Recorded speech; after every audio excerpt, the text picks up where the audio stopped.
Hi, everyone, and welcome to another episode of Fake Love and Flying Monkeys. I am so grateful to have another very special guest joining me today. I'm sure many of you will have read his work, read his book, watched his numerous videos, and gained so much insight from your research. His name is Dr. Sam Vaknin. Now, Dr. Sam is an Israeli writer and a professor of psychology and business studies. He is the author of Malignant Self-Love, Narcissism Revisited, and IMF and World Bank Affairs consultant for several nation states. He also was the last editor-in-chief of the previous political news website Global Politician, and he runs a private website with content about psychological themes such as narcissistic personality disorder, NPD, psychopathy, abuse, victimization by stalkers, as well as other topics such as philosophical and socio-political and economic issues. So without further ado, I'd like to introduce to you Dr. Sam Vaknin. Welcome, Sam. Thank you so much for joining me here today. Thank you for having me, and we have to thank Wikipedia for the for the introduction. Yeah. Yes, yes. I'm so glad you pointed me in that direction. Wow, what a wealth of expertise that you have.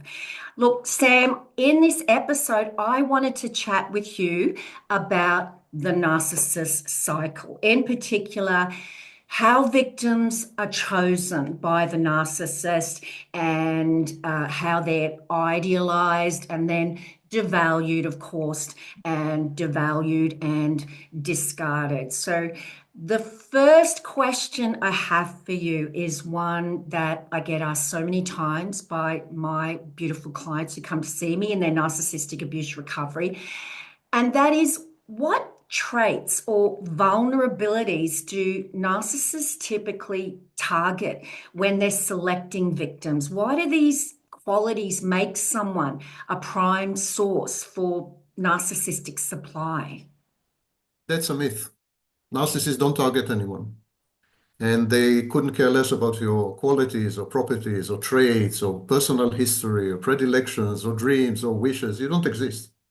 You're Hmm. just an instrument. You're a prop in the narcissist theater production. Um, Victims are disoriented following an experience with a narcissist. Most victims are disoriented. And they feel that the order and structure that have permeated and pervaded the universe prior to the relationship has all but vanished. They feel that everything has been turned into chaos and mayhem. So they try to make sense of what has happened. And one way to make sense of what has happened is to aggrandize yourself, to say, I must have been chosen. I'm very special. I'm super empathic, an empath, whatever that nonsensical word means. Hmm. I am kind, I'm nice, I'm helpful, I'm this, I'm that. And I've been chosen because in some ways I'm superior. In some ways I'm unique. And that is, Hmm. of course, a narcissistic defense. So the narcissist triggers in you your own narcissism. Narcissism is contagious. The truth is that the narcissist couldn't care less who you are. The narcissist cares a lot about what he can obtain from you, what you can give him or her. Half of all narcissists are women. I'm going to use the male pronouns, male gender pronouns, but half of them are women. They care a lot about what you can give them. And I've reduced it to four, what I call the four S's. If you provide the narcissist with out of these four, two of these four, then you're in. You pass the job interview, you're accepted. Hmm. And this is sex, supply, narcissistic, or more rarely, sadistic supply, the pleasure of your pain, shall we say, safety, your willingness to stick around despite egregious abuse and misconduct on the part of the narcissist that endows the narcissist with a sense of safety, secure base, as we call it in psychology. Hmm. And finally, services. You should service the narcissist. If you're willing and able to participate in the narcissist's shared fantasy and to provide two of these four, then as I said, you're in. And it has nothing to do with how empathic you are, whether you're nice or not, what's your personal history, how, and even how you look. The narcissist victims, the narcissist insignificant others, they are completely interchangeable. They're completely commoditized. It's like so many grains of rice. Mm-hmm. We don't particularly care how does a specific grain of rice look. We care about the nutritional value of the rice. It's the same Mm-hmm. with the narcissist. So all these myths and legends online on people being chosen because of their traits, because of their advantages, because of their empathy, because of their compassion, because of their willingness to care and help, because of this and because of that, all of them have nothing to do, unfortunately, with reality. And that's precisely why the narcissist can transition seamlessly and instantaneously from his last victim to his next victim, usually within the day, if he's very slow. Right. That's because they are indistinguishable from each other. But of Okay. course, victims hate to hear that. They Yeah. dislike this. They hate to hear this. They say, it's not true. I've been chosen. I've been chosen because I'm super empathic and you took advantage of it. Or I've been chosen because of this or that. There is the opposite question, which is indeed relevant. Which victims are attracted to the narcissist? While the narcissist is indiscriminate and promiscuous, anyone would do, there are specific types of people who are attracted to narcissists. And these would be Okay. people with borderline personality disorder, people with dependent personality disorder, also known as codependence, Mm-hmm. people who are broken and damaged, people in the throes of a crisis, a life crisis, and they're very vulnerable at that point. People who are looking for supreme self-confidence and leadership, so the naturally submissive, masochists, and so on. So there are specific psychological or psychopathological profiles who are attracted to narcissists inexorably and very powerfully. The other way is not true. The narcissist, as I said, couldn't care less who you are. Right. They'll settle for whoever's in the right proximity to them as long as they are willing, as you said, to meet their needs in some way. I heard you say that they have to be willing. So I'm kind of focusing on that word, Sam, because as you know, many victims will say, well, hey, I actually wasn't willing to, to put up with that. I just found myself here and I actually don't believe that maybe many of them do, but I don't believe that, I meet that certain criteria. So what do you say to those people who would negate that and say, well, hey, I wasn't looking for this? As I said earlier, victims desperately attempt to make sense of what has happened to them. It's Right. exactly like being exposed to a natural disaster or a force of nature. You ask yourself, why me? There is survivor guilt. You know, many people die, you survive. You ask, why me? There's always the question, why me? There is the assumption that things don't happen arbitrarily. The Yeah. world, the universe is not capricious, or as Albert Einstein said, God doesn't play dice. So, if you ended up being somewhere with someone, it must designate, must denote some kind of meaning. It's a meaningful thing. Okay. People refuse to accept that the universe is chaotic and arbitrary, that the vast majority of things that happen to people are meaningless, that our lives are essentially meaningless, that we are just accidents. And, we start as an accident, we end up as accidents. This is a worldview which is exceedingly difficult for people to accept. And that's why people resort to delusions such as religion and God and other such nonsense, because they need to make sense of their lives. And so there's a panoply, a variety of narratives. One of the narratives is that I'm unique. I have been chosen for this suffering. The other is I've been deceived. I the narcissist is such a good actor. He pulled Mm. the wool over my eyes. I was not aware of what was happening to me until much later. And then it was too late. Studies since 1970 have demonstrated conclusively that this is utter nonsense, balderdash. Hmm. Victims are perfectly aware of everything within the first few seconds of the encounter. Actually, we have a clinical name for it. It's called the uncanny valley reaction. When victims are potential victims, are in the presence of a narcissist or a psychopath, by the way, they react, they have a gut reaction. Their intuition, there's alarm bells going on. And there is a strong sense of discomfort and physiological reactions. It's all been documented. Similarly, we're finding out that when people are exposed to humanoid robots, robots who resemble human beings, which resemble human beings, they have the uncanny valley reaction as well. So when you come across a narcissist the first time, when you date the narcissist, or first date or something, Hmm. of course you know that something is wrong. You know that this creature facing you is somehow incomplete, somehow half-baked, somehow there's something awry, something not put well together. There's some notes which are off-key. Hmm. So how come victims insist, absolutely insist, that they've been deceived by the narcissist's thespian skills and amazing acting?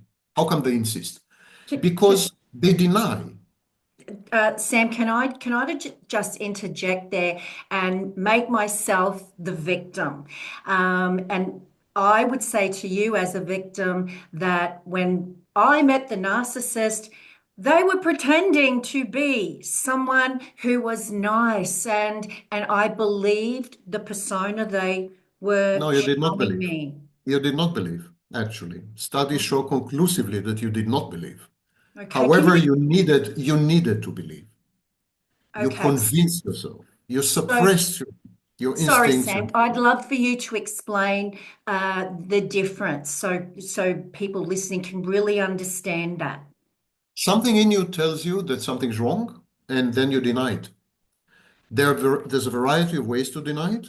For example, you can say, well, nothing's wrong with that guy. I'm having a bad day. Something's wrong with me.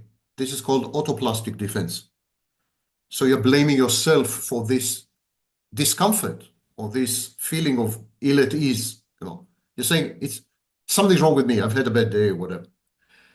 Or you're so lonely and you're so broken and you're so damaged, you're willing to compromise. You're willing to settle for anything. The mechanisms are at work are mechanisms of denial, reframing.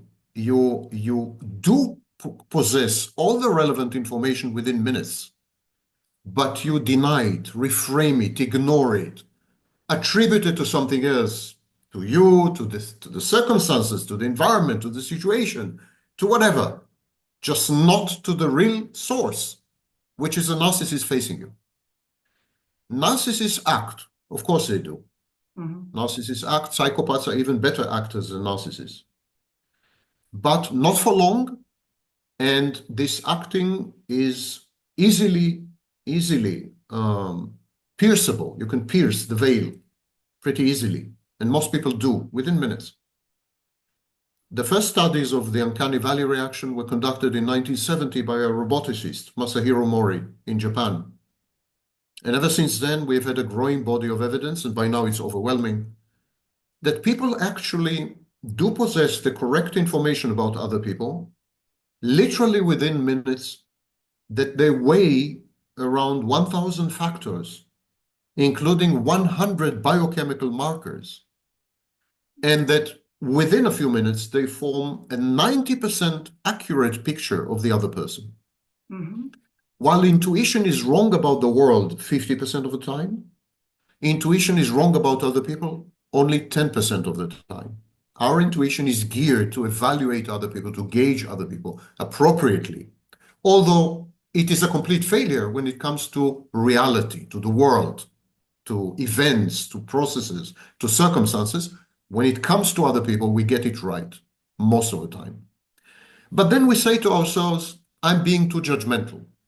or I've had a bad day, or I'm so lonely, I need to compromise. I need to compromise. Or he is having a bad day, or it's endearing. His behavior is endearing, or his behavior shows how much he cares about me. For example, if he's super jealous, it's because he loves me.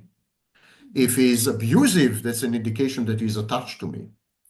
Right. Even much later in the relationship, many victims justify the abuser.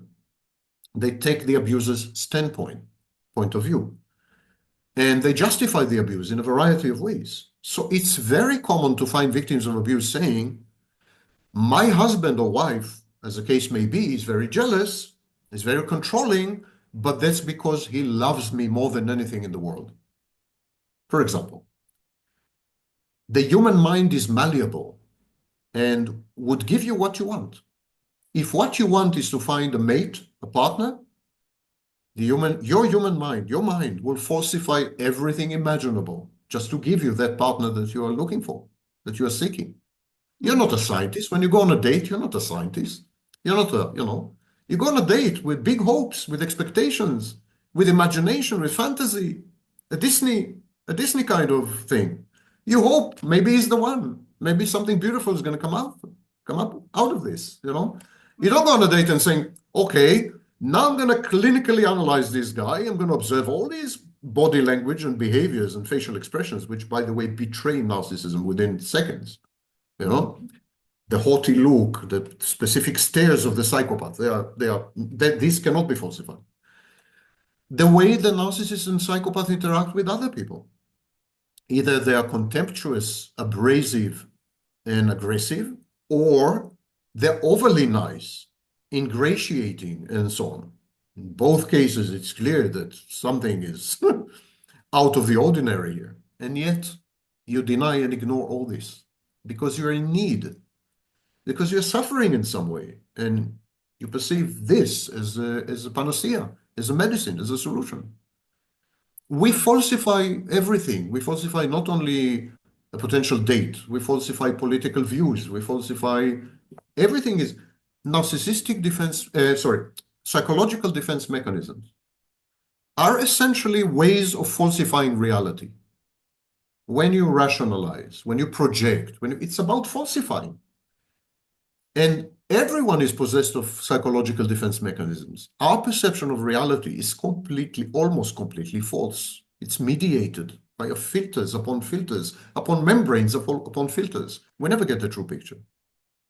But if you were to sit back and listen to this tiny voice in the inner recesses of your mind, tiny voice that tells you what's wrong with this guy, is too controlling, or he appears to be acting, or is too nice, or is too not nice. Or if you were to listen to this tiny voice, you would simply get up and leave. Simply, but you would never do this. It's extremely rare. You would never do this because you are there, not for him, but for yourself. You're there to cater to your own psychological needs. You are needy in this situation. So, Sam, what behaviors does the narcissist engage in, or do they engage in different behaviors than a person who does not have NPD? What do they do to make their victims feel uniquely valued? How do they get them hooked, essentially? I will give you a rule of thumb, you and our viewers. I will give a rule of thumb here. Narcissism and definitely psychopathy are caricatured, exaggerated human beings. The narcissist does everything a normal human being does. He behaves in a way that a normal human being behaves. So does the psychopath. It's all absolutely normal, only it's highly exaggerated. When the narcissist is nice to people, he is ostentatiously nice. He is conspicuously nice. He's amazingly nice. He's incredibly nice. When he is unpleasant and aggressive to people, he is abrasive. He is on the verge of violence. He is unbridled and unconstrained and uncontrolled. When he is nice to you, he is laser focused on you. He's like a sponge. He wants to know more and more and more, and he never talks about himself.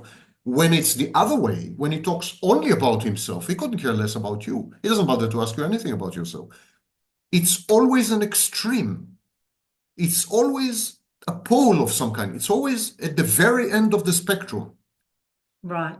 When you date someone, they talk a bit about themselves and they ask you questions about yourself, and that's normal behavior, and so does the narcissist.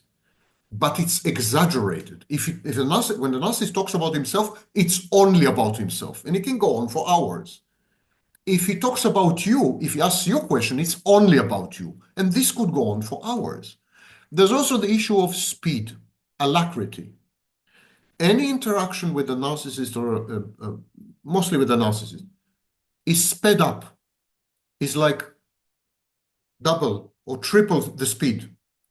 So with a normal, average, healthy, ostensibly human being, you go through all these phases, but they take 3 months. With a narcissist, they take 3 days. On a first date, he's moving in with you. On a second date, you get married, and on a third date, you plan whether you argue whether you should have 2 children or 4 children together. Now, this happens with healthy people as well, but it takes 6 months. With a narcissist, I'm not exaggerating, 3, 4 meetings. Yes. So the alacrity is a major warning sign. The speed, the intensity, the focus, the overpowering, domineering, overwhelming, immersive, all-consuming environment the narcissist creates, which is a good description of what we call the shared fantasy. Gradually, the narcissist drags you away from reality. Through his gaze, he forces you into a tunnel. You're embedded in the tunnel, and everything else around you vanishes, evaporates, dissipates, and you are there alone with him in a universe of your own making. That's how he... Now, initially, the narcissist goes through phases long before the love bombing. The narcissist spots you. So when a narcissist enters a room, he would scan the room. A room could be a church, a pub, family, household, you name it, any physical space. This is known as pathological narcissistic space. The first thing he does, he scans people. And you can see him scanning. It's like physical. He would move his eyes around, and he would home in on people and then measure them, take their measure for like 5 minutes, or he could suddenly get stuck for 10 minutes on someone, staring at them without saying a word, glaring, and So there's this scanning process. I call it spotting. Having scanned the environment, the narcissist zeroes in on 2, 3 people he thinks might provide him with 2 of the 4 S's and might become willing participants in the shared fantasy. And then he subjects them to 3 tests, essentially. And I call this part of the process auditioning. He auditions them. So he finds out whether they are likely to be submissive and cooperative. He finds out whether these particular people can provide sex, are amenable to providing sex. Are they able to provide the services he's looking for? Are they good sources, superior sources of high-grade narcissistic supply? Or if he's a sadist, do they respond well to pain in a way which is arousing and exciting? And so on and so forth. So there are these tests, the auditioning phase. And then if you pass the audition, you get the part. And it's a movie. So, Sam, can I just ask you then, who doesn't pass the test? Who is the narcissist going to go, yeah, Well, if you you're out? don't find the narcissist immediately, instantaneously irresistible, then you don't pass the test. Right. If you don't have a car and you don't drive, and the narcissist is looking for a chauffeur, a driver, you don't pass the test. I'm kidding you not. If a narcissist is looking for access to something or contacts, a social network, instantaneous social network, to leverage this network for some reason, to obtain supply, And you're not, you're schizoid, you're avoidant, you're introverted, and so on. You don't pass the test. It depends on the specific narcissist with his specific goals, the specific services he requires, your ability to provide narcissistic supply. So, for example, if you're dumb, you don't pass the test because dumb people provide low-grade narcissistic supply. Right. So there is this testing going on, starting with sex. Do you find him irresistible? Are you willing to be submissive in sex? Are you willing to engage in kinky, willing to be kinky, and so on? It's an integral part of narcissism because narcissists are autoerotic. In other words, they make love to themselves. They're sexually attracted to themselves via the agency and intermediation of a partner. So you need to be there just to facilitate the narcissist's infatuation with himself. That requires a lot of kink. Right. So there's this initial test, and then the next test is services. Do you have a car? Are you well connected? Are you outgoing? Are you this? Are you that? Do you look, if his thing is if he's somatic, if he places an emphasis on how you look, then your looks, etc. So are you able to provide services? The next thing is supply. Are you willing to provide? And the final thing is, can he trust you to be there regardless of how much and to which extent he tortures you? In other words, will you stick around despite the egregious abuse that he's about to inflict on you? And And here will how does he do that? How he does a co- he narcissist assess a victim for torture? Because a victim would good question. describe that stage as, I guess, fireworks and lightning bolts and the love at first sight, where it sounds like you're That's a bit later. describing. That's a bit Sorry? later. That's a bit later. That's a love bombing. I'm Yes. coming to that. We are Okay. still at the auditioning stage. This is the auditioning stage. He evaluates the question of whether you will stick around by gauging your maternal aspects, because he's looking for a mother. The whole thing is about finding a mother. So he's gauging your maternal aspects. He may ask you openly if you're a mother, if you have children, Mhm. or he may trot out, he may introduce you to the childlike aspects of his personality. He may infantilize in front of you and gauge your reaction. He kind of introduces you to his inner child. And the inner child in the narcissist is suffering, is hurt, is traumatized, is in need of protection and help.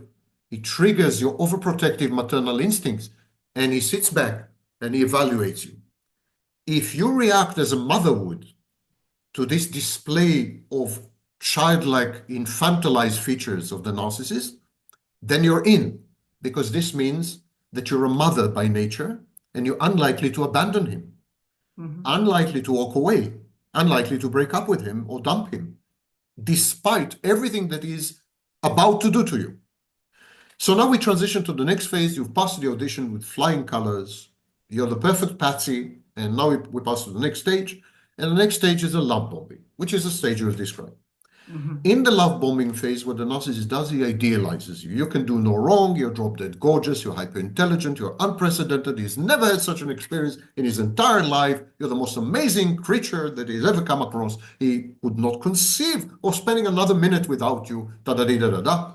And all this intended actually to idealize himself, not you.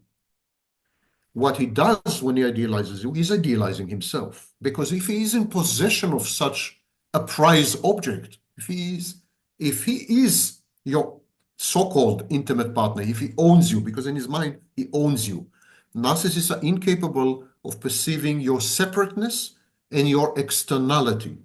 What they do, they snapshot you, they introject you, they create an internal object that represents you in the narcissist's mind. So from that moment on, you belong to the narcissist. You're a figment of his imagination. At that point, you need to be ideal because the narcissist is ideal. The narcissist is godlike. He's perfect. He's omniscient. He's omnipotent. He's everything. He's dreamlike. It can't be that an internal object in the narcissist's mind will be less than perfect, imperfect. No way. So he needs to Photoshop you. He takes a snapshot of you and he photoshops it and he renders you perfect in order to preserve and maintain his own perfection. And Right. this is a process known as co-idealization. Right. Having idealized you, now you belong to the narcissist. And because you are his possession, he's in ownership of you, it elevates him. For example, if you are drop dead gorgeous and he owns you, it makes him irresistible. If you are hyper intelligent and he owns you, it means that he is a genius. It all reflects on him. Having idealized you in a love bombing phase. So the love bombing phase is not about you, it's about him. He's trying to convince himself, actually. He's talking to himself. When he tells you, wow, you're amazing, he's not telling you, wow, you're amazing. He's telling himself, wow, she's amazing. Because he's trying to shapeshift you, to mold you, to fit into the perfection that he is. He's Right. godlike. Okay. So now the love bombing is over. You're both idealized. You're an object in his mind, in what we call an introject. You're an internal object in his mind. Mm-hmm. And it's time to move to the next stage. And the next stage is converting you into a maternal figure. And this stage is the dual mothership. The dual mothership is a narcissist strikes a bargain with you. He says, I'm going to love you the way a mother loves her newborn. I'm going to love you unconditionally. I'm going to idealize you the way a mother idealizes a baby. Mm-hmm. In return, you're going to do the same to me. You're going to idealize me the way a mother idealizes her baby. I'm going to be your baby. And you're going to become my mother. I'm going to be your mother. You're going to be my mother. Dual mothership. And as a maternal figure, I need you to be there for me. I need you to accept me. I need you to embrace me. I need you to love me. I need you to hug me. I need you to support, buttress my fantasy, my inflated, fantastic self-concept. The way a mother would tell her kid, you're amazing. You're the most beautiful kid in the world. Same. Okay. So this is the bargain.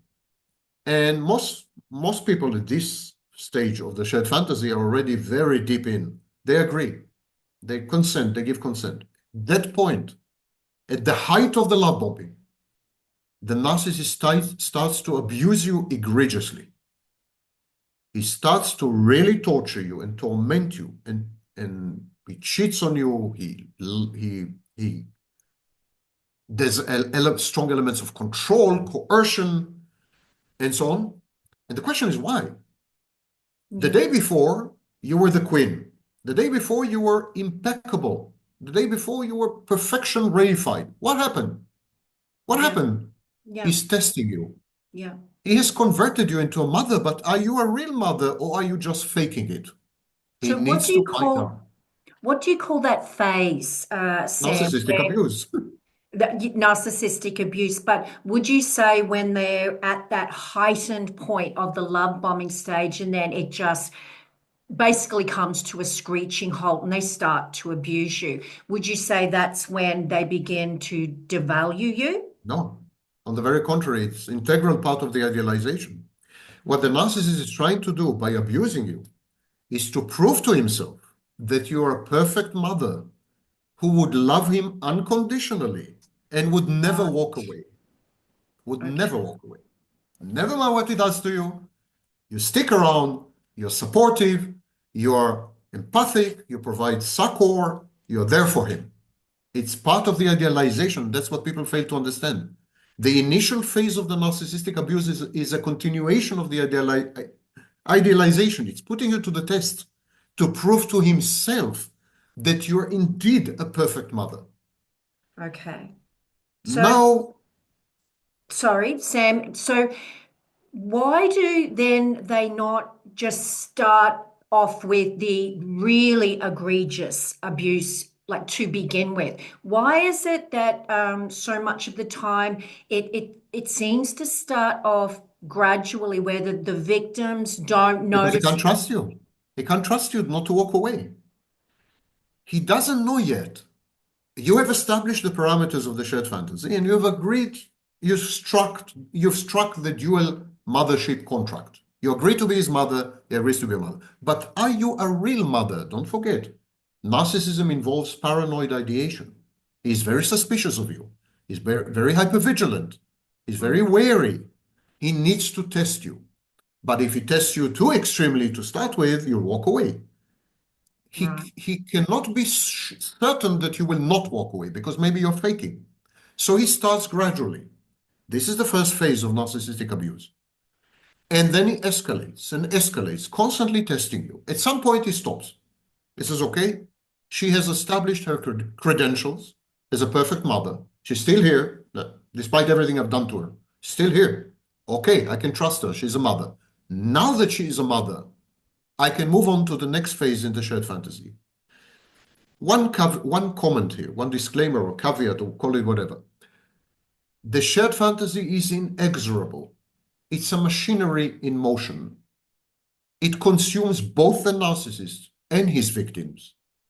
It's not something the narcissist controls, not something he can reverse, that he can do nothing. Once it's set in motion, it goes to the very end.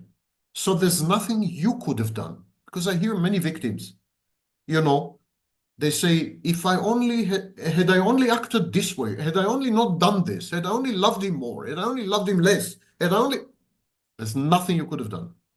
You are both captives, the cogs and wheels of the shared fantasy. End of story. It's a machinery in motion. So the next phase is devaluation. Why would the narcissist need to devalue you? Because you're a maternal figure. The narcissism today, we know that pathological narcissism is a failure in early childhood dynamics. And I'm not going right now into the question whether there is a genetic component in narcissism, brain abnormalities, and so on. Probably there are. There is no evidence of this yet. It's very likely that there is a genetic hereditary component and a brain abnormality. However, everyone agrees, no exception, that without adverse childhood circumstances, there would be no pathological narcissism. Even if there is a genetic propensity or predisposition, and even if there is a brain abnormality, they are not triggered. They're triggered by childhood abuse and trauma. So this is in the background of all narcissists that we've ever interviewed, clinical settings, case studies. They all have a period of childhood abuse and trauma. Abuse and trauma have many forms. They're multifarious. You could have classic abuse, physical, verbal, sexual. You could have other forms of abuse, instrumentalizing the child, using the child to realize your own unfulfilled dreams and wishes, parentifying the child, spoiling the child, pampering the child, being overprotective. These are all forms of abuse. Okay. So we know that pathological narcissism is a failure in early childhood dynamics that lead to the emergence of the self. These dynamics in children who became later narcissists, these dynamics have been massively disrupted. Consequently, the narcissist does not possess a fully integrated, fully constellated self. He doesn't have, he's selfless, ironically. Mm-hmm. No ego. Narcissists have no ego to speak of. And one of the reasons is the mother did not allow the child, did not allow the child to separate from her and to become an individual. The critical phase of separation individuation has been disrupted in early childhood. Narcissist never separated from his mother of origin, his biological mother, and he never became an individual. He's never become an individual. So now he's trying to make up for lost time. He's trying to recreate the dynamic with his new mother. The new mother is you. And he wants to recreate with you the same dynamics. In other words, he wants to separate from you and become an individual. He failed with his original mother. She wouldn't let him separate. She was what we call a dead mother emotionally. She wouldn't let him separate. So now he needs you. You're the new mother. You're the stand-in, and he's going to separate from you. And he's going to become an individual despite you. He's going to walk away from you the way he should have when he was 2 years old and was not allowed to. But how to separate from you? Remember, you're an idealized figure. You're perfection reified and embodied and personified. You're amazing counterpart, and you are above all, the instrument of his own idealization. So how would he get rid of you? How to do that? He needs to change the way he sees you. It's a precondition from separating from you. So he devalues you. Initially, he devalues the internal object that represents you in his mind. And then, in order to avoid dissonance, to avoid a gap, to avoid a divergence, he devalues you as well, so that the external object, you, and the internal object match. They are both devalued. Having devalued you, the ground is set for the reenacted separation from the original mother. Now you are the mother. So he separates from you. That's a discard. The discard is a phase that I was the first to describe. Most of this language I coined in the 80s and 90s, including narcissistic abuse. So I had to describe this. It was never mentioned in the literature, in any literature. So I had to describe it. And so I chose the word discard. And it has to do with, so if you look at it, devaluation and discard is just other words for separation, individuation. Right. It's exactly the same childhood dynamic, carried forward to adulthood with a new mother. Oh my goodness. And then he gets rid of you. And Uh, he's, Sam, yeah. before we go on, can I just ask you about some of the techniques and strategies that the narcissist uses in when they're devaluing you, when they're separating and creating that new identity? Can you talk to us about phenomenon such as gaslighting, the silent treatment, isolation, projection, all of those tactics they use to make you feel devalued and, of course, confused because this person has done a shapeshift on you. Yeah. Again, there is a confusion, especially online, between narcissists and psychopaths. Mhm. In order to gaslight, you need to be able to tell the difference between reality and fantasy. And the gaslighting is always premeditated, deliberate, intentional, and goal-oriented. There's a goal to be accomplished by gaslighting. Consequently, narcissists do not gaslight because they are unable to tell the difference between reality and fantasy, and almost they're delusional. And almost everything they do is not premeditated or intentional. It's driven from the inside and is unconscious. However, the victim experiences it the same way. Whether you are gaslit intentionally by a psychopath or you are gaslit unintentionally by a narcissist who is not aware that he's gaslighting you, you as a victim experience it as gaslighting. Gradually, you lose what we call reality testing. You begin to doubt your own judgment and your own ability to evaluate and gauge reality. And because this becomes a source of serious fear, terror even, and discomfort, you begin to avoid reality altogether. You begin to constrict your life. You begin to withdraw and avoid. What the narcissist does essentially boils down to two major groups of techniques.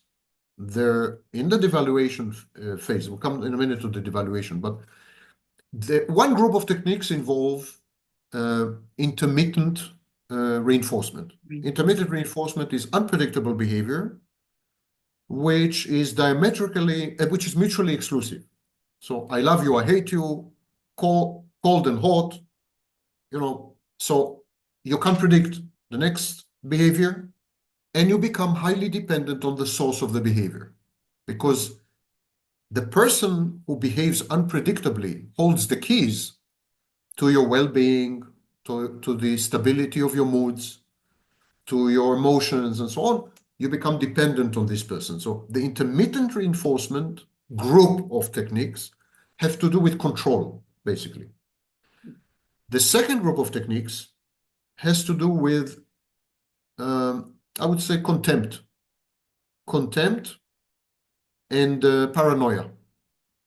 So these groups of techniques involve putting you down, humiliating you, shaming you, denigrating you, diminishing you, comparing you unfavorably to other people, ignoring you completely, the silent treatment. You're not worthy of my communication. It's a signal. You're unworthy. In clinical terms, we say that the narcissist is trying to inculcate in you, to create in you an internalized bad object. The same way the narcissist causes you to doubt reality or your perception of reality, he causes you to doubt your perception of yourself, and you're beginning to lose your identity.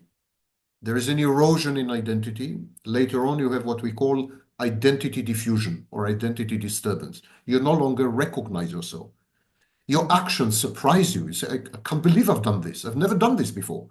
You begin to feel alienated and estranged, like you're a stranger to yourself. And all this is because the narcissist embeds in you voices that challenge your knowledge of yourself, the certainty that you used to have about yourself, and replace it with a much inferior view of yourself. And this whole thing is called entrainment. Entrainment is a new discovery. It was first described in neuroscientific literature 12 years ago. We discovered that using rhythmic sounds, repetitive rhythmic sounds, we can coordinate, we can synchronize the brain waves, the physical brain waves of two brains. The narcissist basically does the same. He uses verbal abuse, an emanation of sounds, which are usually repetitive. They're like mantra or whatever, and they're regular and so on. And there is a modicum of entrainment, brainwashing, if you wish. And all this has to do with the second group, which are based on contempt and paranoia. The paranoia kicks in a bit later when the narcissist converts you into an enemy, or clinically speaking, into a persecutory object. The narcissist begins to see you as a threat to the inner balance, his internal landscape, where all the internal objects are in harmony. They're all in an equilibrium, and the fact that you are diverging from the internal object that represents you in his mind threatens the whole structure, the whole house of cards. And so he begins to regard you as an imminent threat, serious present danger. And at that point, you become an enemy. And he then conceives of you as evil, malevolent, malicious, and so on. So these are the stages. Intermittent reinforcement is a group of techniques, not only one. Contempt and installation of a bad object via entrainment and brainwashing and so on. Bad object in you. And finally, converting you into a persecutory object, paranoid ideation on the part of the narcissist, and he acts against you as if you're threatening him. The bad news is that a lot of this stays with you after the narcissist has left you or you have left the narcissist. There are traces, more than traces. These hyperstructures remain with you.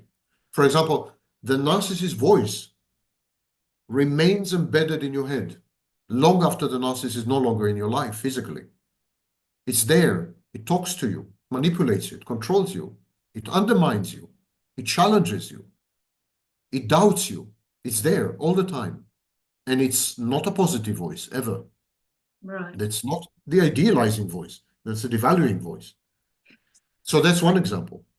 But Sam, the changes in you are dramatic. Yes, sorry, go ahead. Sam, can I just ask you if the narcissist is, I'm understanding, wanting you to reflect back to them how they view themselves, then why do they want to view you as this horrible enemy if they're looking for that image of themselves? Why do they make you feel Because they so need to worthless? separate.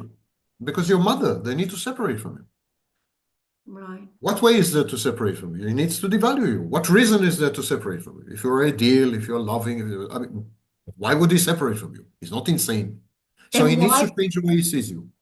then why do they go about enacting these behaviors, these strategies, such as intermittent reinforcement, where they will, make you wait and never let you know when the reward is coming, so you'll hang around for long periods of time?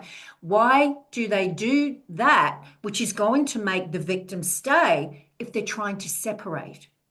It's a control strategy.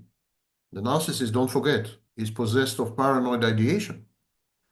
So simultaneously, he goes about the business of the shared fantasy, which involves separation and individuation. And in order to separate, he needs to change the way he sees you.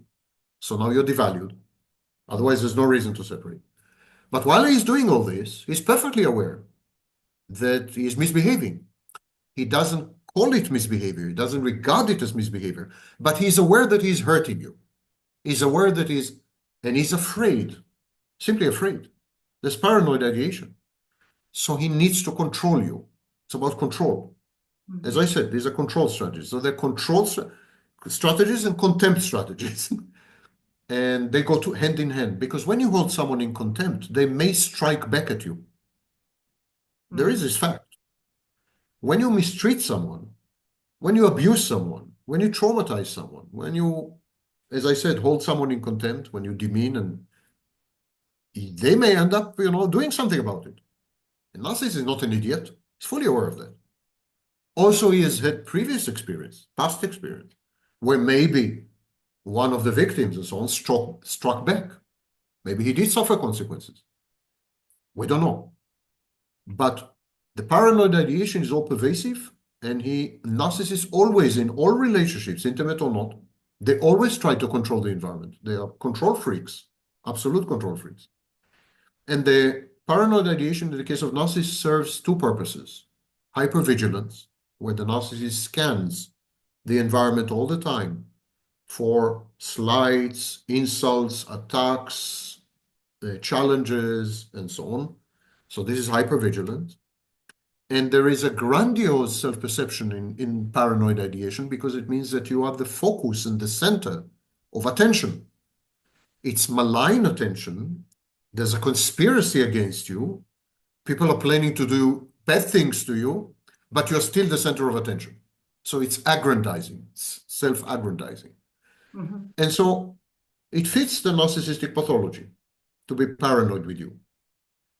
Until the very last second, when the shared fantasy is dissolved, the narcissist is hell-bent on controlling you, on making sure that you won't surprise him somehow, that you won't break out of this prison, because if you break out too early, the shared fantasy is incomplete.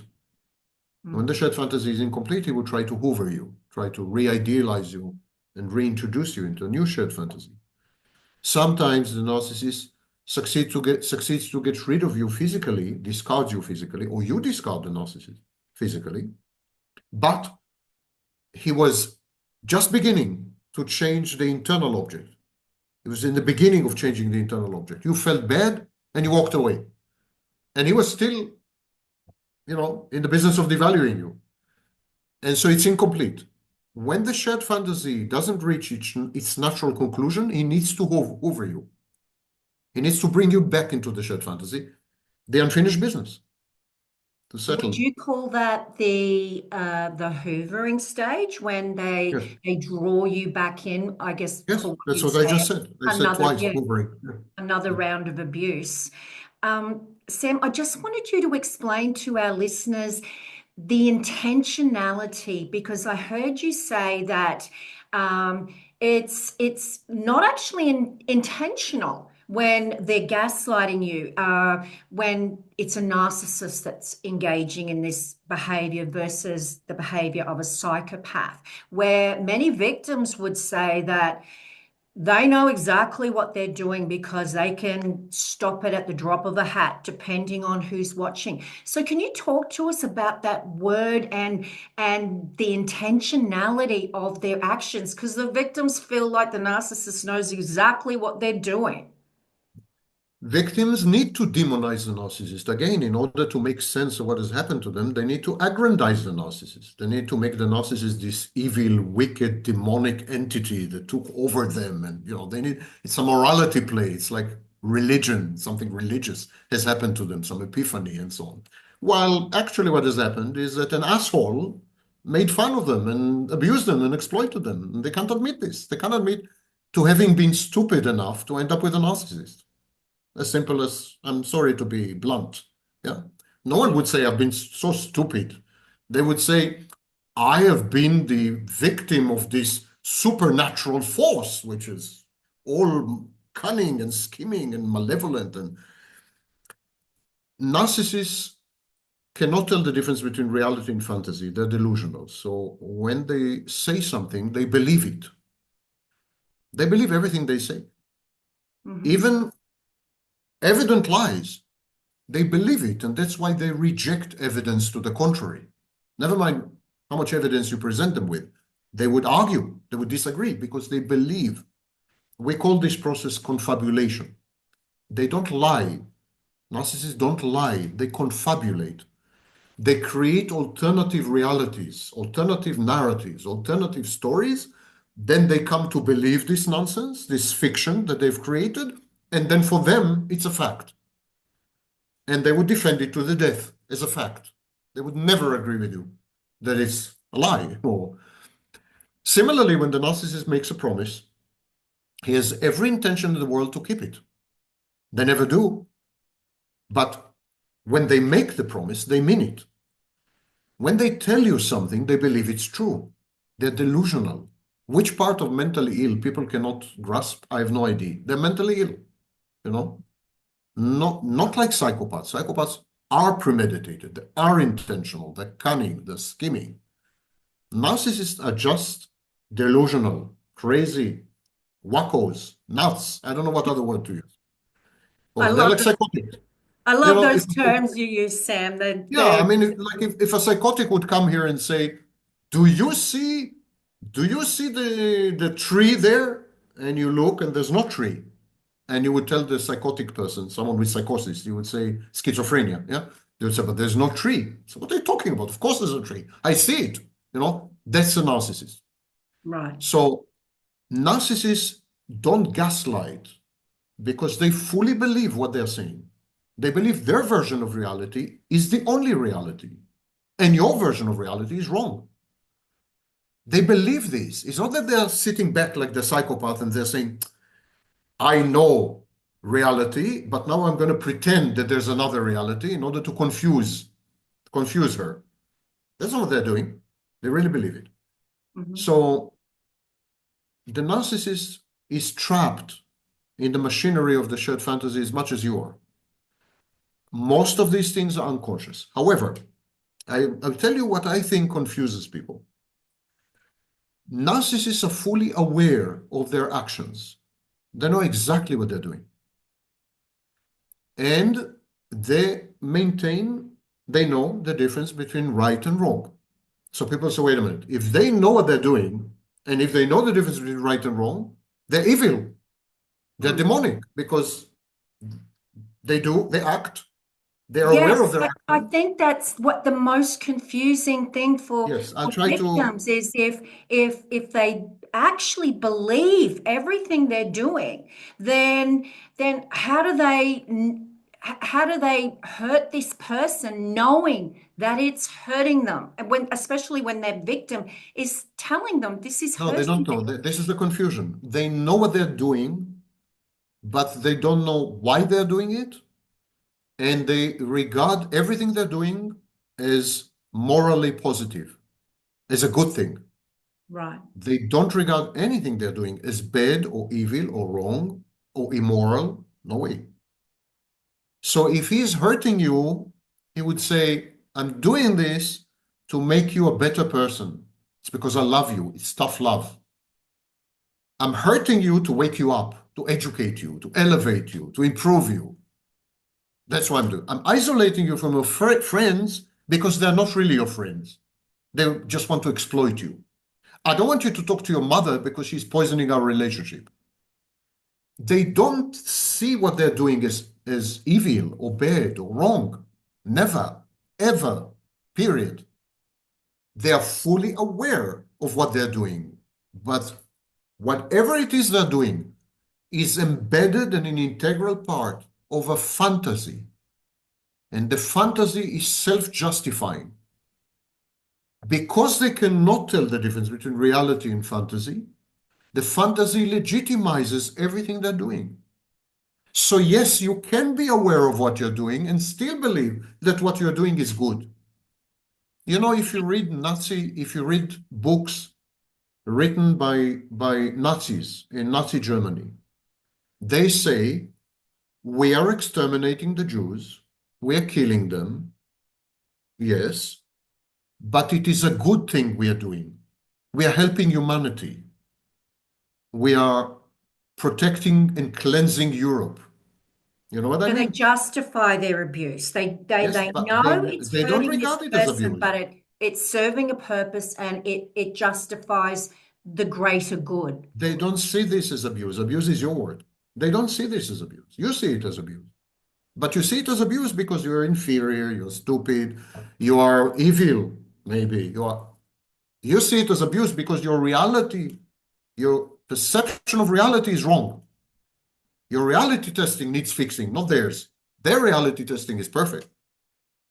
So there's a huge difference between narcissists and psychopaths. They're not the same.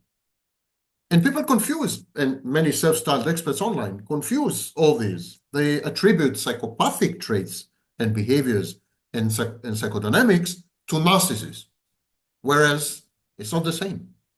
So Sam, I didn't want to get into it too much in this episode, the difference, because I know we could talk about that for an entire episode, the difference between NPD and psychopathy. Can you just briefly give us a snapshot of the difference? Because it sounds like very well many victims may actually be with someone who is a psychopath rather than someone who has NPD.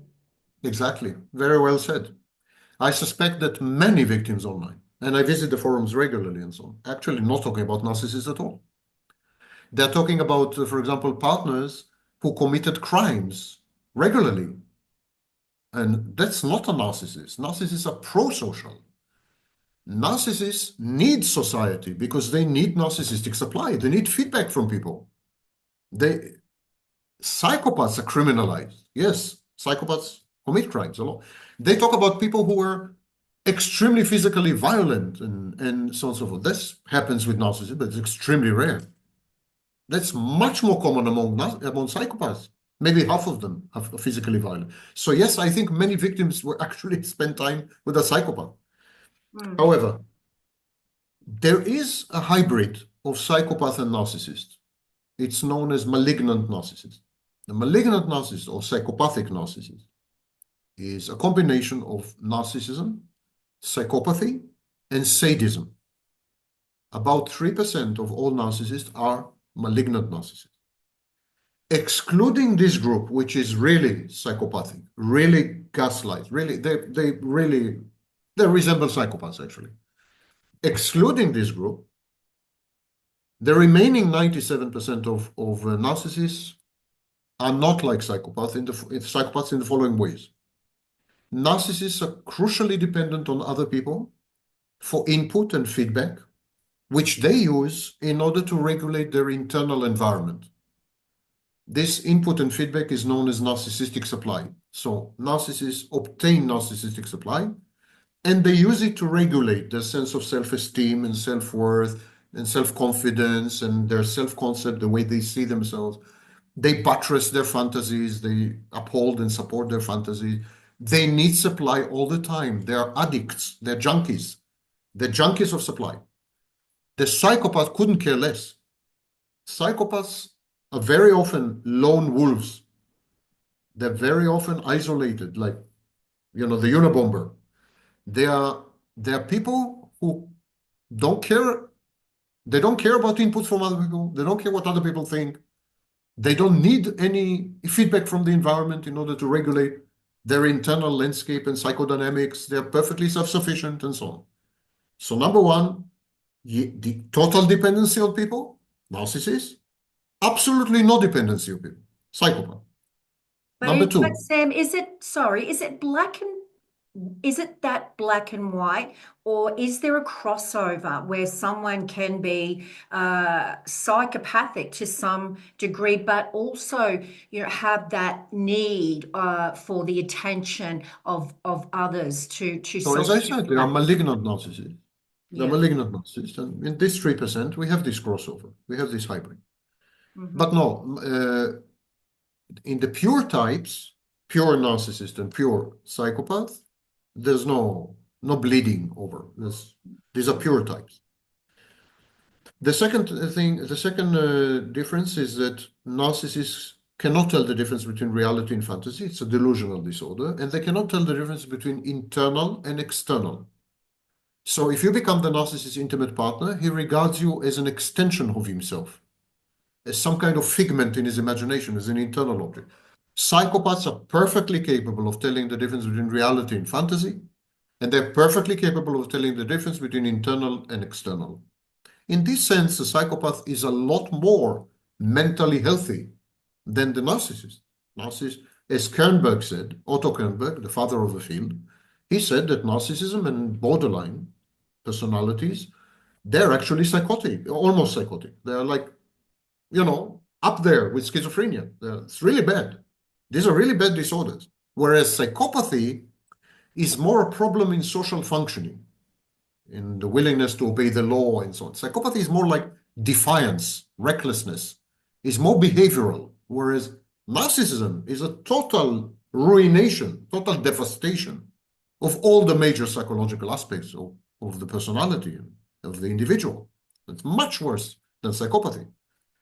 So this is the second difference. And I would say that the third difference between psychopathy and narcissism is that psychopaths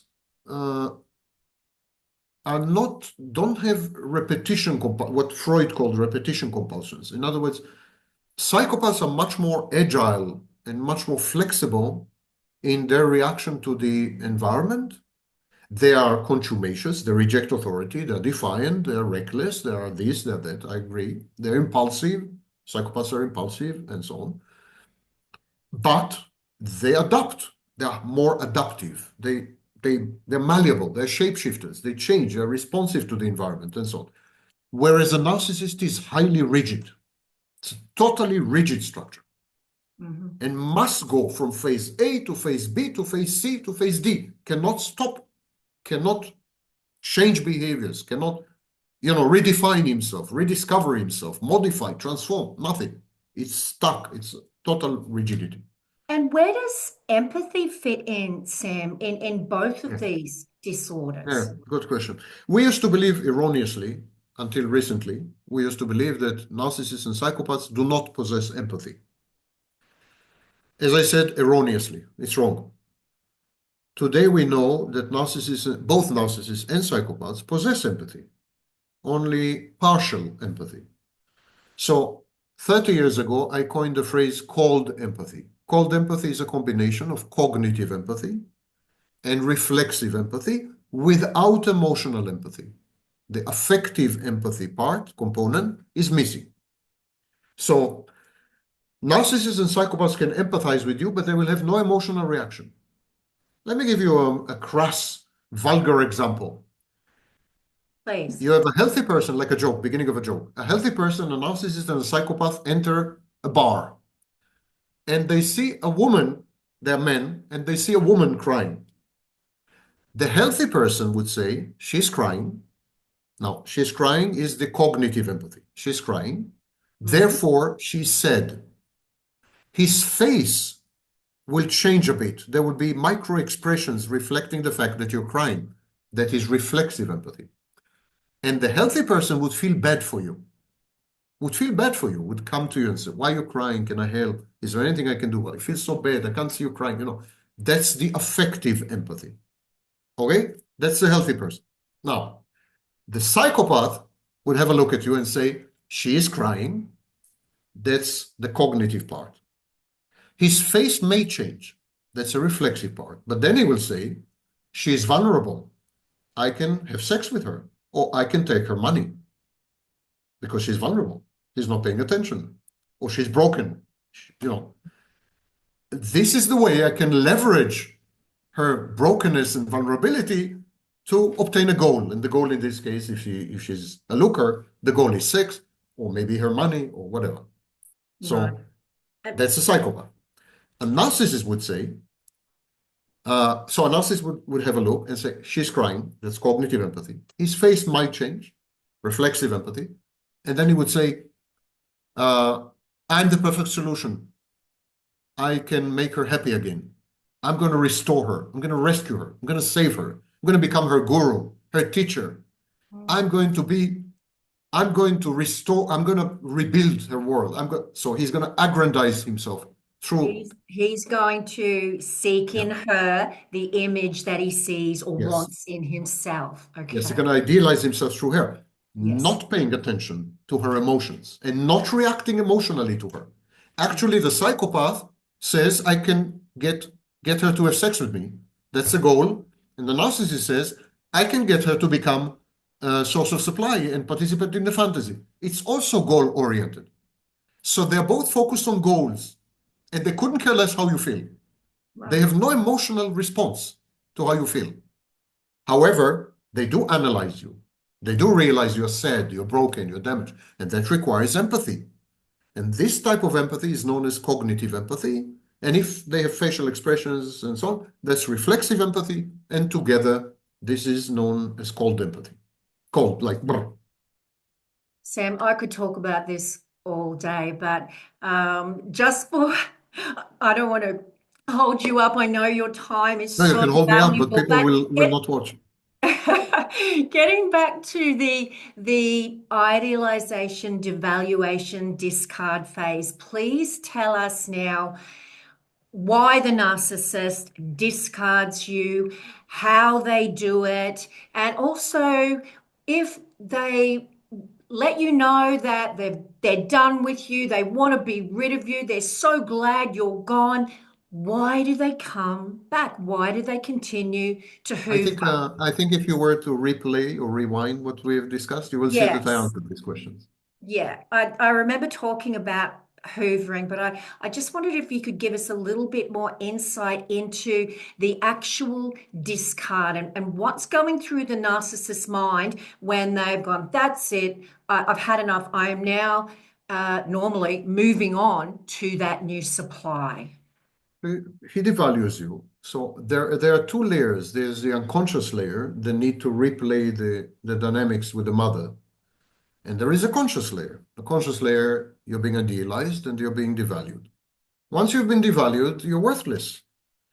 You've been devalued, you can no longer serve as a source of supply because now you can do no right, you're stupid, you're ugly, you're this, you're that. You cannot help the narcissist idealize himself. Yeah. You can provide services, but not sex, not supply, not, and who cares if you're there or not? You're you're damaged goods. So having devalued you, and that is the first stage, already the narcissist loses all interest in you, a process known as decathexis. And then after that, the narcissist becomes paranoid about you.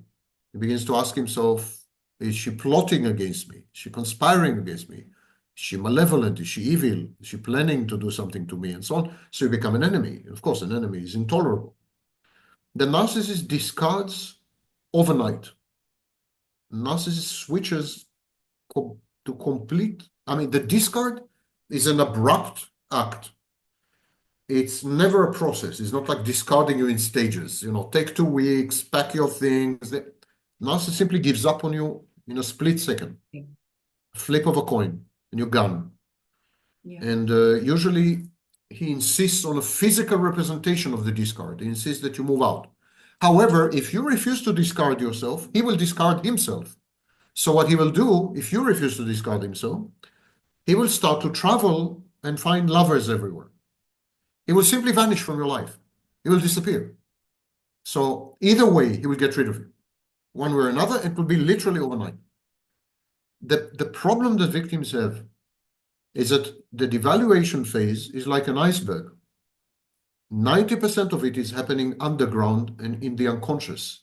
Even the narcissist is not fully aware.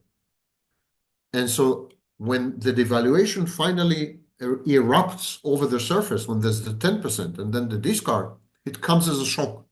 It comes as a surprise. The narcissist stews inside himself. The process of devaluation is a kind of thing that's happening internally. Gradually, the contours and the shape and the content of the idealized image changes, and the image becomes dark and ugly and stupid. And so there's a new image emerging. This can take years sometimes decades, sometimes months, sometimes weeks, but it's a process. No one is aware of this process. Not the narcissist, not the partner, no one. It's unconscious. At some point, the narcissist suddenly becomes aware. He wakes up one morning, he says, "Oh my God, I thought she was intelligent. She's actually very stupid. And look at her. She's old and ugly." I mean, it comes to him as well as a sudden, abrupt realization. He is not aware that this has been taking place for months now. He's not aware of it. He's aware of the outcomes of the process. So then, overnight, you're devalued, and then later you become an enemy, and he wants to get rid of you immediately. He can't stand you. Just can't stand you. You irritate him, you annoy him, and he wants to get rid of you. And if you won't get rid of yourself, if you won't leave the room, I'll leave the room. So he goes away. There's also sometimes in very long-term relationships, which last 40 years and 20 years and 40, 50 years or whatever, people say, but it's not true. Some narcissists are married to the same woman, for 30 years. Yes. Yes, but within these 30 years, there are numerous cycles of idealization, devaluation, discard, idealization, devaluation, discard within the marriage. Yes. So you will have like 1 or 2 years of idealization, 1 or 2 years of evaluation, and then the narcissist would disappear for 2 years, would travel somewhere, have another lover, and then he would come back to the same marriage. And Yeah. again, the cycle was done.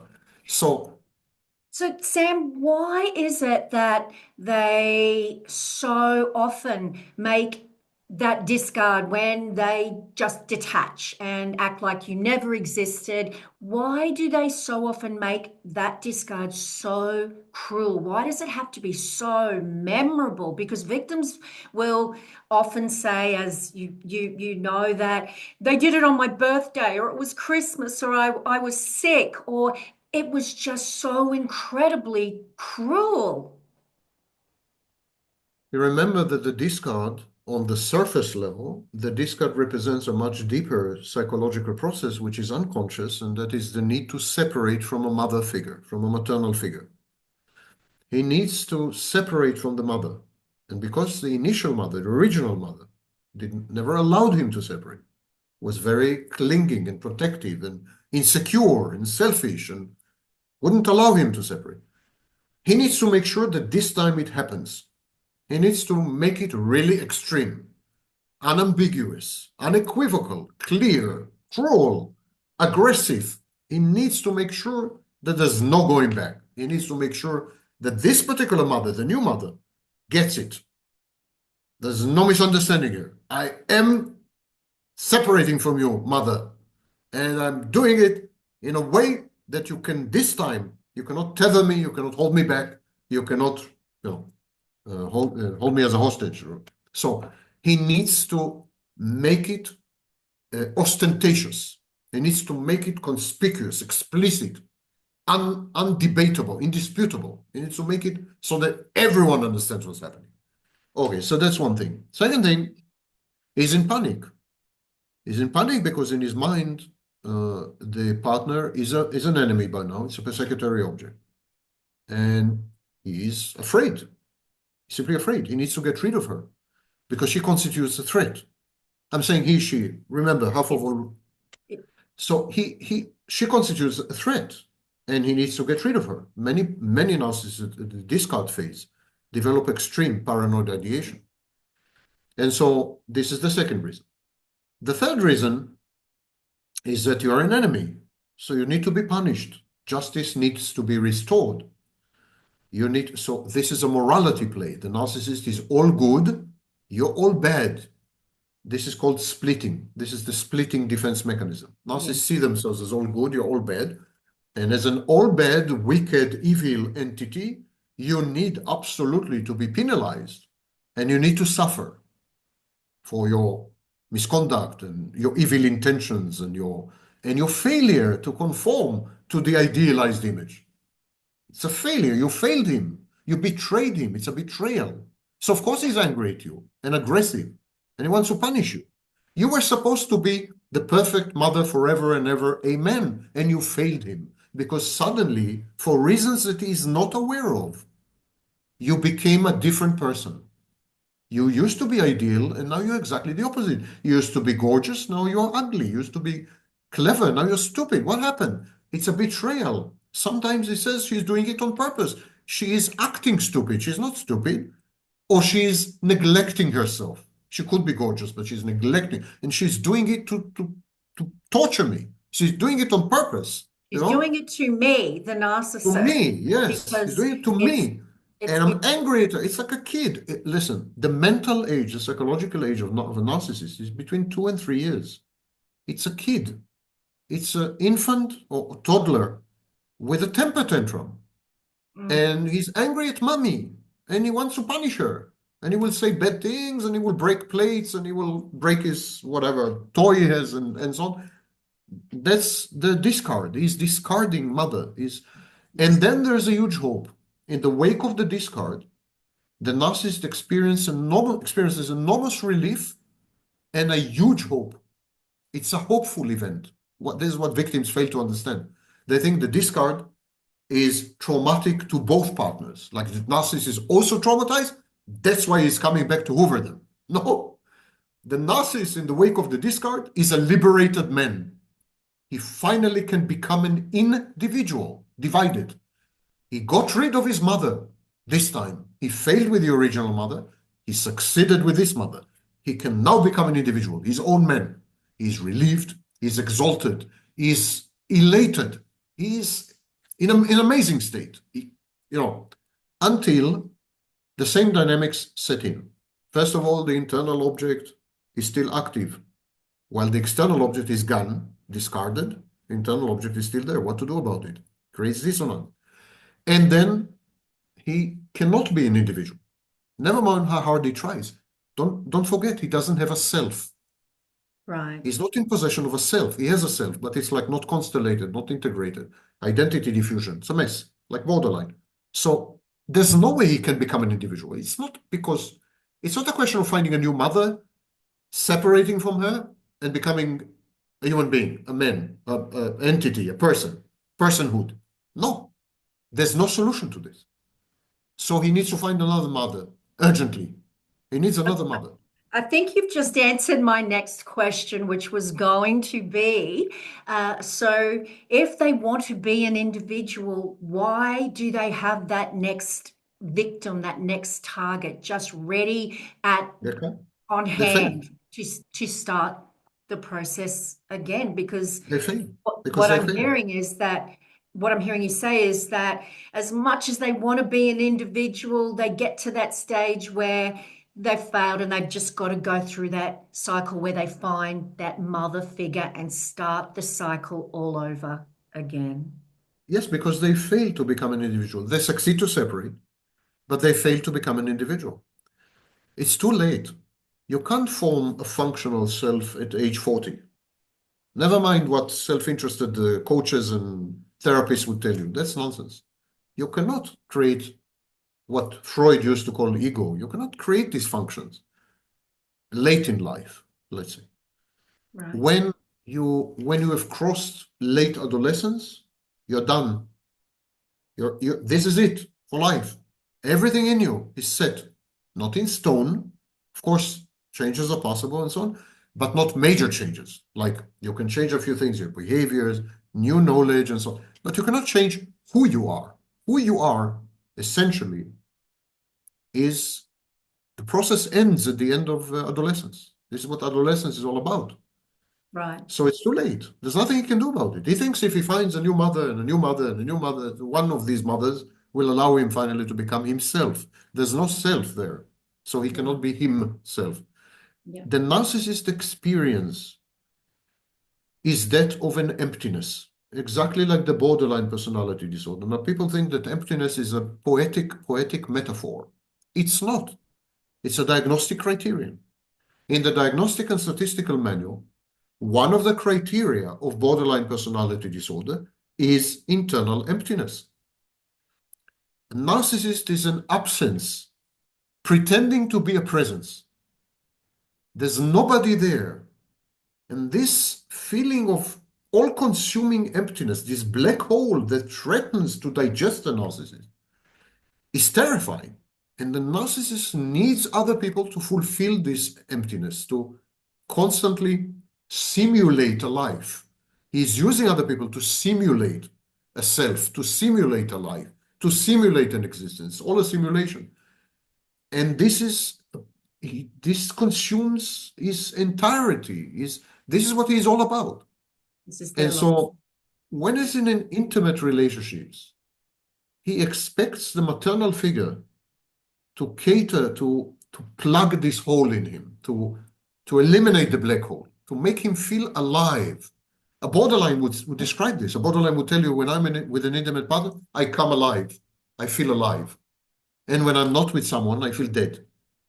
She would say this, but a borderline is much more honest. A narcissist is much more fallacious. So a narcissist would never admit it, but it's exactly the same experience.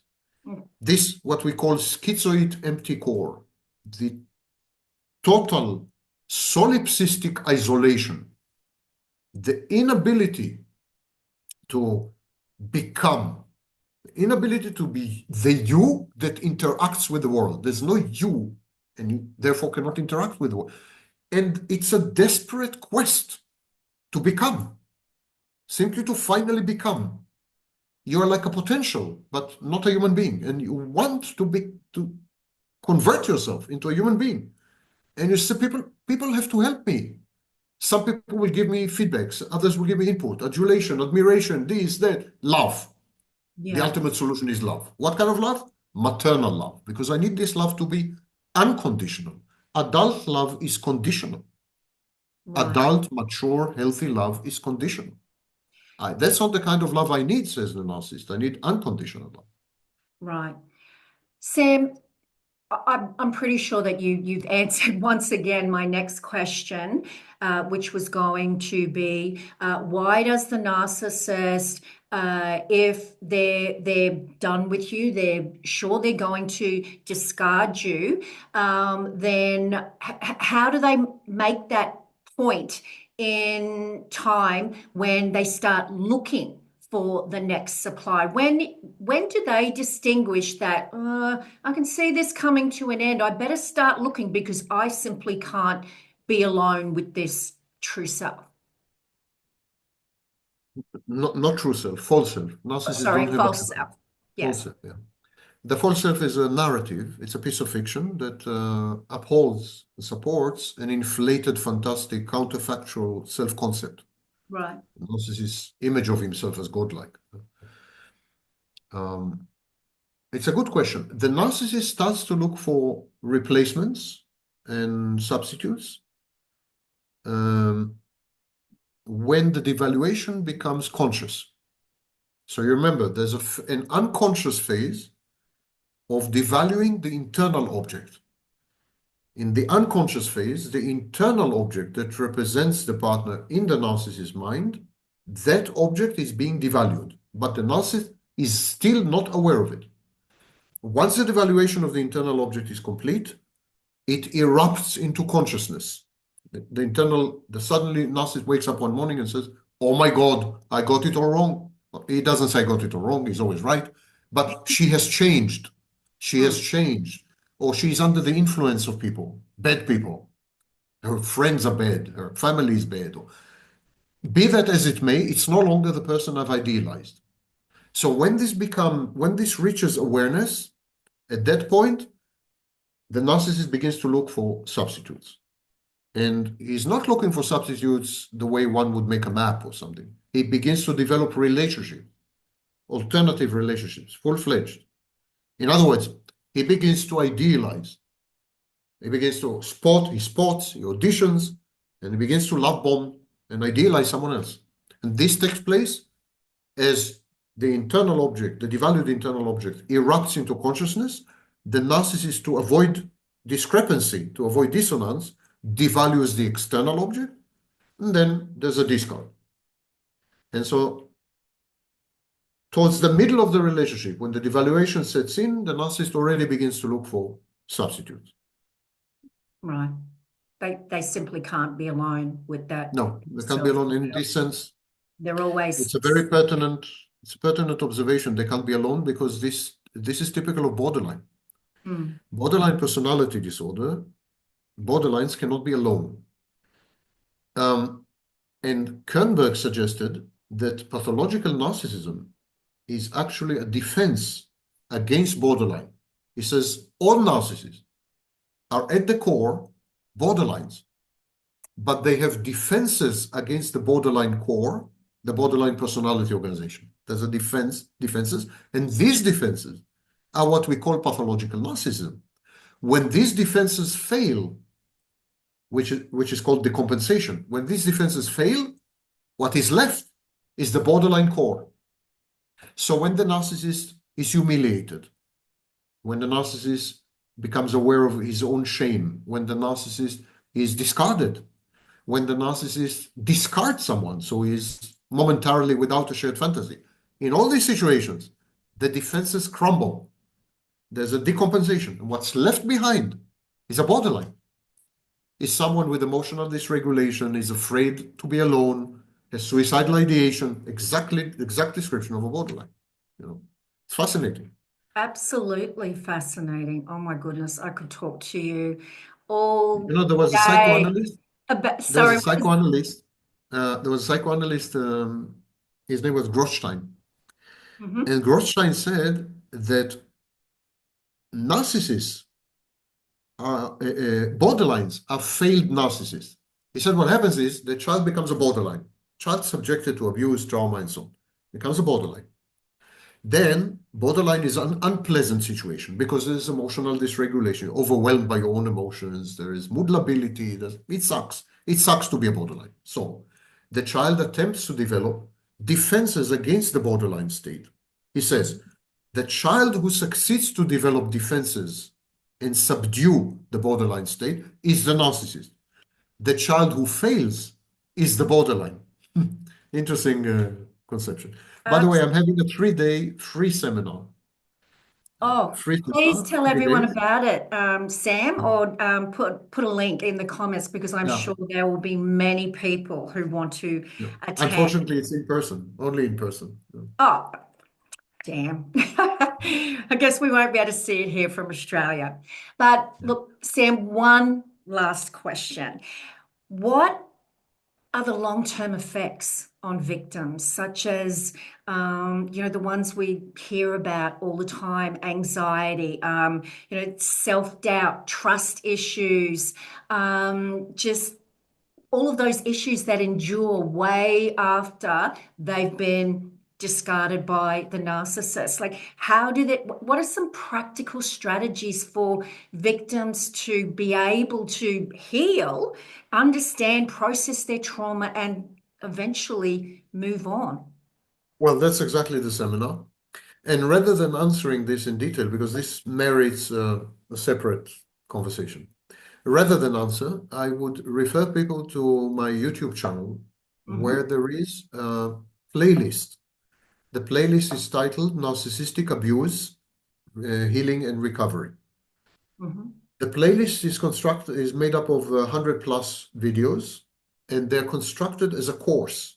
They are like you have start with video number one, video number two, video number three, and the Hmm. videos describe all the impacts of narcissistic abuse, the long-term effects, and how to get rid of them, how to heal and recover. All the list is based on recent science and recent discoveries and so on. And rather than answer you, I suggest that people go to the playlist Yep. and go through it. And I think they will get up. I mean, all the questions will be answered. Absolutely. Sounds like an absolutely amazing resource, guys. So make sure you go to Dr. Sam Vaknin's YouTube channel. So, look, Sam, I just wanted to say thank you so much for giving me so much of your valuable time. It's been an amazing discussion. I know I've learned so much, and I would be thrilled if you would come back and chat with me again, but we can talk about that later. But I just wanted to say thank you. I know that there will be so many people out there today who will come to your channel and learn from it, and who will also obviously listen to this episode and gain so much insight as I have. So yes, thank you, Sam, Thank you and for the opportunity. I really hope to see you again soon. Thank you for the opportunity and have a nice day then. You Night. Have a nice night. Have a good night. Thank- Bye-bye. Thanks, Sam. Bye.